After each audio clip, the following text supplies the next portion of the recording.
Hi, I'm Mike with House on the Mend, and in this video we're going to be reviewing the GardenJoy 21volt reciprocating saw.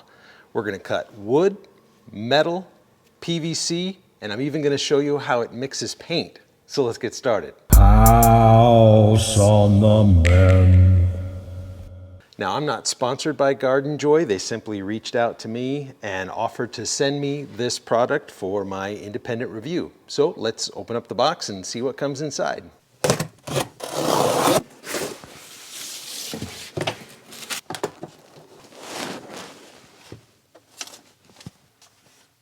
All right, I've got everything laid out that comes in this really nice plastic case. It's got two pretty decently built clasps on it. The only thing I will say is the hinge on the bottom of the case is just a long strip of thin plastic. It's not an actual hinge, so eventually that will wear out depending on the amount of opening and closing that happens. But nonetheless, you do get a case that everything fits into, and I think that's a great value. The unit itself feels really good in the hand. Everywhere you see black, other than the trigger, the safety, and the sticker, but everywhere else is a rubberized grip, really nice. This feels like good quality finished plastic. I don't feel any sharp edges anywhere. Unlike the battery that we'll get into in a minute, this area here for releasing the battery is really jagged and sharp, and the whole entire case for the battery feels much cheaper than the unit itself. So right in the area where your thumb and forefinger go, ambidextrously is the safety. You can lock it so the trigger can't be actuated, or unlock it so it can, and those two are clearly marked. Push in on this side for unlocked, vice versa over here for the locked, and they actually show you that, so that's pretty cool. The quick release, as you see here, is a twist to unlock, then push in the blade, release, and you have a blade locked into place. The guard up here is a thick stamped metal, very secure. As I turn the tool over, I see just two blades that the battery will slide into. That is just strictly the positive and negative. That means that there is no information being shared between the battery and the tool as far as overheating or anything like that.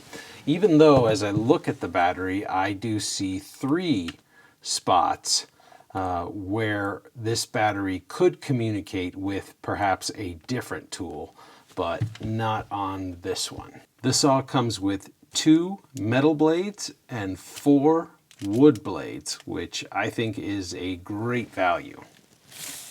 Also included is a pair of safety glasses and a pair of gloves that have the palms and fingers dipped in butyl rubber, very common for gardening.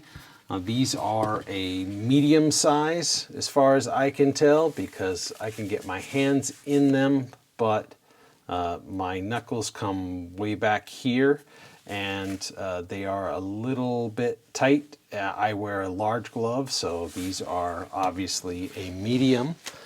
The safety glasses are better than some that I've seen, although they are pretty flexible and cheap. You can see it peeling away here. I'm not sure why they keep including these in some of these tools that I'm covering. I think the money would be better spent in upgrading the materials for the battery. Speaking of the battery, you get one in the package, and it is a 3 amp hour battery. Nice mid-range size battery, right? So a lot better than a 1.5 or a 2 that I've seen in some of the products I review, but less than, say, a 4 to a 6 or more that you can get with some tools. This battery does not come with a charger that has a cradle that you slide the battery into. Instead, there is a radio jack that plugs into the top of the battery, and then this plugs into the wall. And I would imagine if it's like similar tools I've reviewed, you're going to have a green light and a red light to denote if it's charging or fully charged.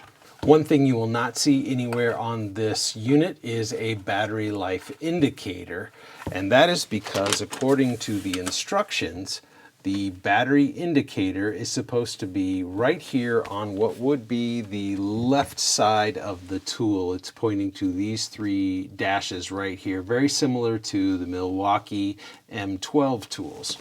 However, when I plug in the battery, and I start the unit, I don't see any lights coming out of here, even in the dark. This is a very well lit area here. Nowhere on this tool do I see what is supposed to be the battery indicator, so this seems to be a falsehood. Installing the battery couldn't be simpler. There's a couple guides and a couple rails on the tools and the battery that just click it into place. To remove the battery, you simply push down on this release button here and off it comes. While we're here, let's go ahead and listen to what it sounds like.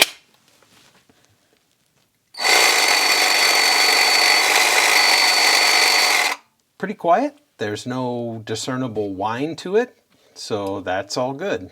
To give you a sense of scale, below you see the very traditional reciprocating saw that I have owned for, 15 years. It is excellent. You can see how different the ergonomics are. So with this one, it is very front heavy. If you wanted to try to cut with one hand, it is not intended for that. You really need to get both hands on the unit.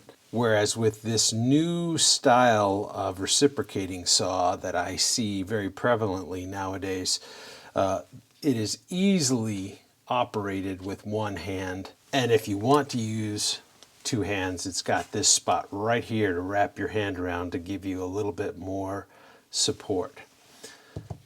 Another thing we should take a look at is the size difference and the weight difference. The manual says that the tool is 3.5 pounds, so let's check that. The tool by itself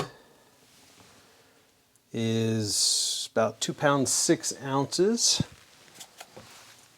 If we add the battery, then yeah, 3 pounds 8 ounces. That's about 3.5 pounds, just a tiny bit over.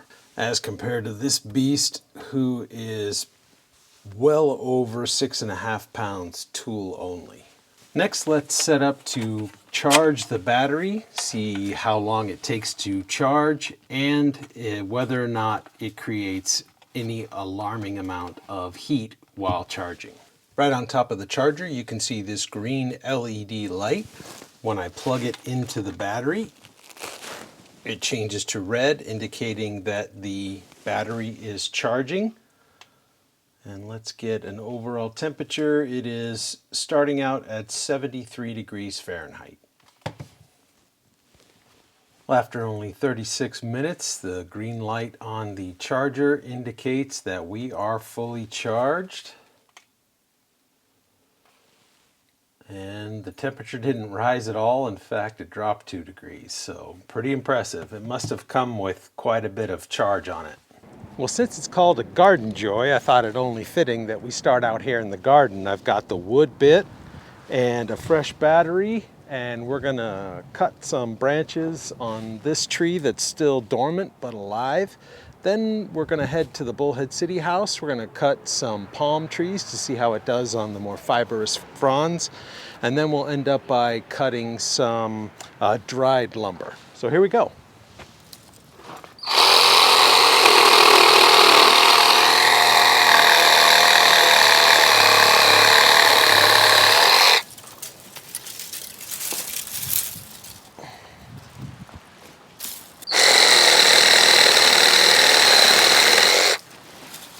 Certainly not struggling to cut through this wood. It's got plenty of power. Not as effective as a mini electric chainsaw, but reciprocating saws are just so much more versatile, right?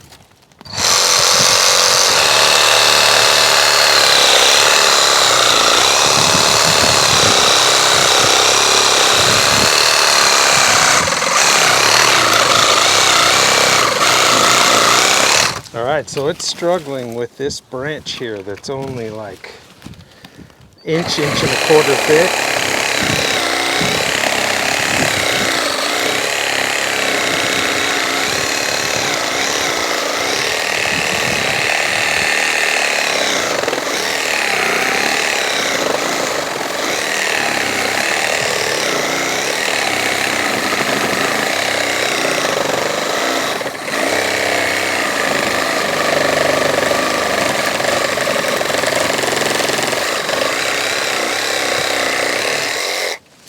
Wow, that was not impressive at all. And I can smell like a chemical motor burn kind of smell. No smoke coming out of it. I'll get a close-up of this. All the paint is already scraping away of this included blade, so not really doing too well in the garden. These two branches here are in clear conflict, so I think I'll cut this one.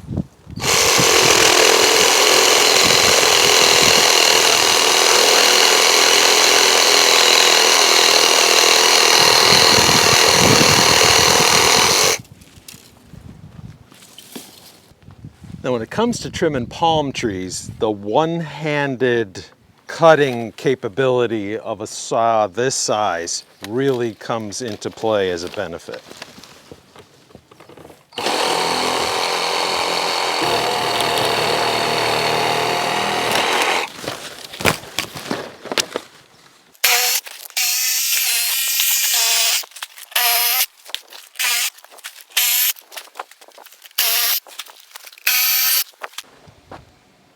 Easy.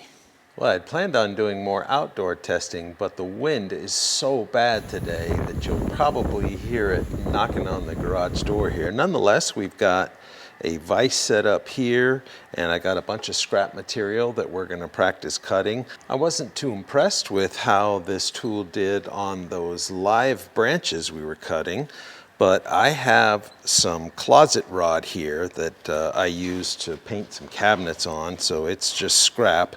Let's try cutting a few pieces of this, see how it does, and then I also want to test it against my existing rigid saw and see which one does better. All right, here we go.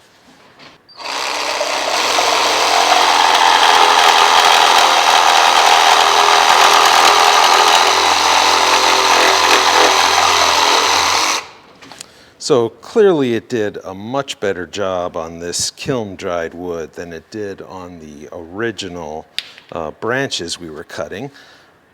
So let's do a timer and see with the same blade how this saw performs against a traditional reciprocating saw.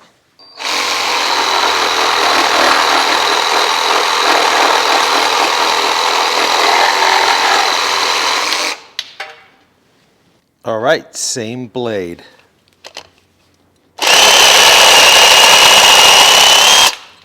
Wow, that seemed like a lot faster.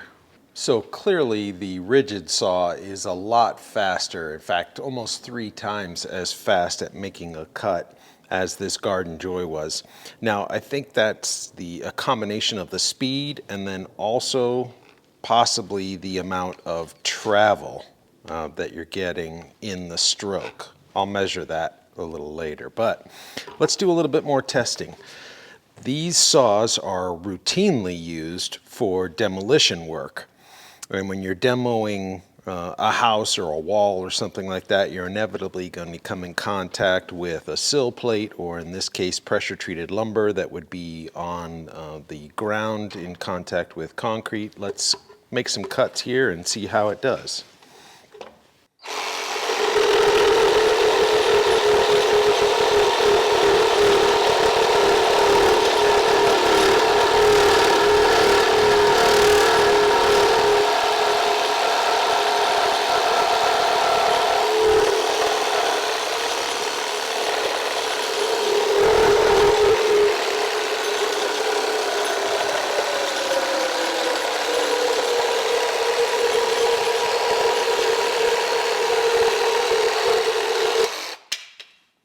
So once again, it struggled getting through this wood. Let's see how the same blade does in my rigid reciprocating saw.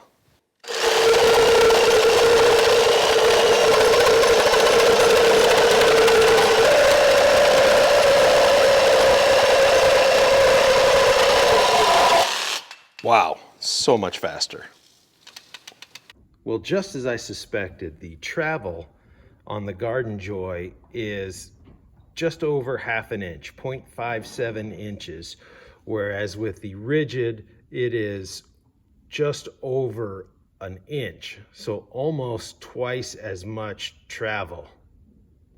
So I've theorized a couple times that I thought the rigid might be faster, but to be fair, it looks like the GardenJoy is capable of 3,000 strokes per minute, and the rigid is rated for 2,500. Well, clearly the rigid reciprocating saw is going to outperform the GardenJoy because it's faster and has a longer stroke. So let's, for the rest of the video, just concentrate on what this reciprocating saw can do.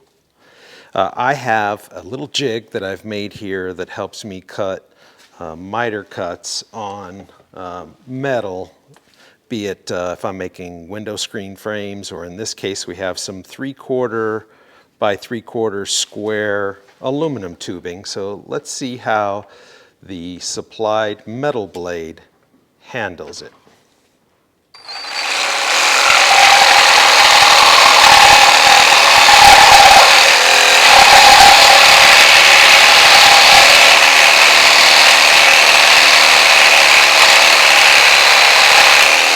Good. No problem there. All right, Schedule 40 PVC pipe is a regular thing to cut with a reciprocating saw. Let's see how this metal blade does on PVC.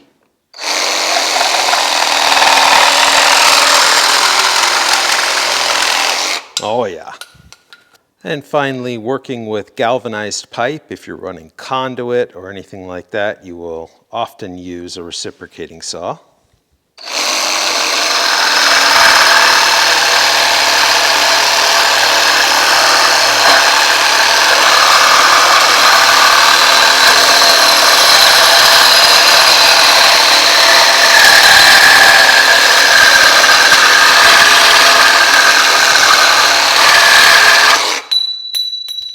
Got it.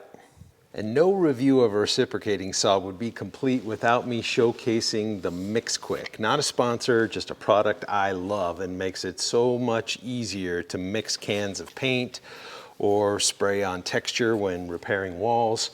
It goes right into any reciprocating saw, has a strap that will hold the can of paint in place.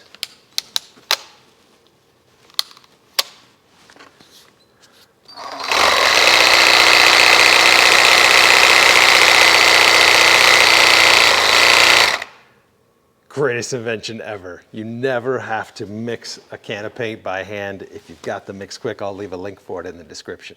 Well, I think we've done enough testing that I can give you my list of pros and cons. First, the pros. The rubberized grip, the ergonomics, and the overall build quality are all really good. This does not feel cheap in the hand. All the edges are sanded down. It is a nice feeling, easy to use tool. One or two-handed. Next, the noise level was not bad at all.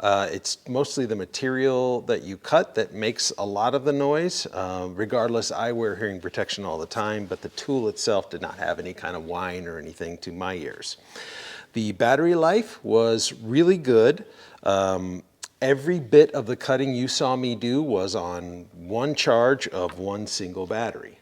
Speaking of the battery platform is something I always stress when recommending a tool to people is, are there other tools that you can use with the same battery?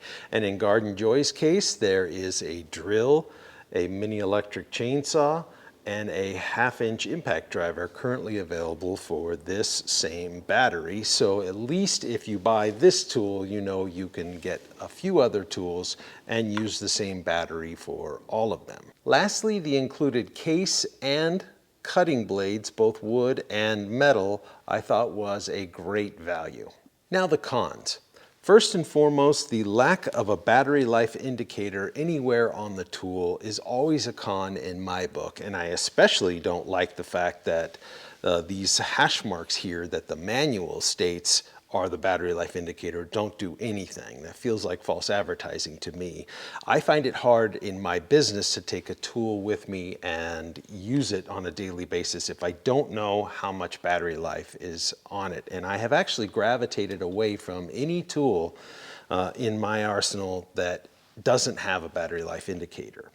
And then the travel of the blade being only like a ½ inch caused every single cut to take 3 times longer. And for that reason, I would caution people that need to do a lot of cutting on this particular tool. If you can find something with a longer stroke, you're going to be happier with that tool. Now, if you found this video helpful, will you please give it a thumbs up? It really helps the algorithms to start suggesting it to more viewers like you. Also, please consider subscribing. I'm working really hard to put out good quality content. There's a lot more videos and tool reviews to come, and it's free. All you have to do is just log in and click on the follow button or subscribe button, and it really helps the channel. Now, I'm going to leave a link to the GardenJoy reciprocating saw and the Quick Mix. Full disclosure, those will be Amazon affiliate links, so if you click on them and end up making a purchase, it won't cost you a thing, but I do get a small reward at the end of the month. It helps to justify all the time it takes to set up and